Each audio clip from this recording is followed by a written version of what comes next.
Yo, what's up sa inyo mga Madger? Welcome to another vlog. At sa video ngayon natin ay papakita ko lang sa inyo itong in-order na solar sensor light from Shopee. Ito po ay mayroong remote, solar charging, infrared sensor. So pagka lumapit ka, magse-sensor siya. Ito nga po pala yung laman yan. So, ayan, wala na po naman. Dito na lang yung remote. Yan po yung remote. So, yung solar ay ikinabit ko lang dun sa may malapit sa hagdanan namin. At pag araw ay ibinibilad lang sa labas. Papakita ko sa inyo mga Madger. So, yun nga pala mga Madger, yung solar light. So yan po ay binibilad ko sa labas ng bahay. Tinatanggal lang yan dyan. Nakasoksok lang yan doon sa may dingding. Pag lumapit ka,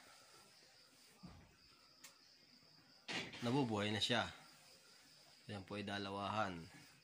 So ito po yung remote. Off natin. Ayaw pa. Yun, namatay. So on. Nabuhay na naman. Off natin. Ay namatay. So, may mode 1. So yan yung mode 1. Mode 2. Malabo siya. Tapos bigla siya lumilinaw pagka nakasagap o nakasensor ng tao o bagay o hayop. Hindi pala bagay. Hayop lang at tao.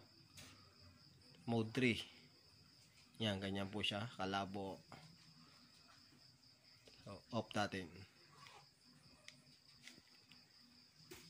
SOS. Ano ba itong SOS na ito? Wala siya. Mode 1 natin. Sobrang linaw po ng mode 1. Mode 2. Siya ay malabo, tapos biglang lumilinaw. Mode 3. Ayan.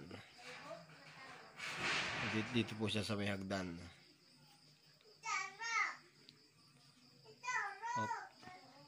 Off natin. Tapos buhayin natin yung mode 2. Yan, nabuhay na. So ayan po mga Madger, pinakita ko lang sa inyo yung solar na nabili namin sa Shopee.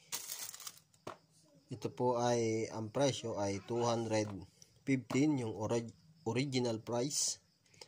At nakuha lang ito po ng 95 pesos dahil meron siyang mga voucher at free shipping.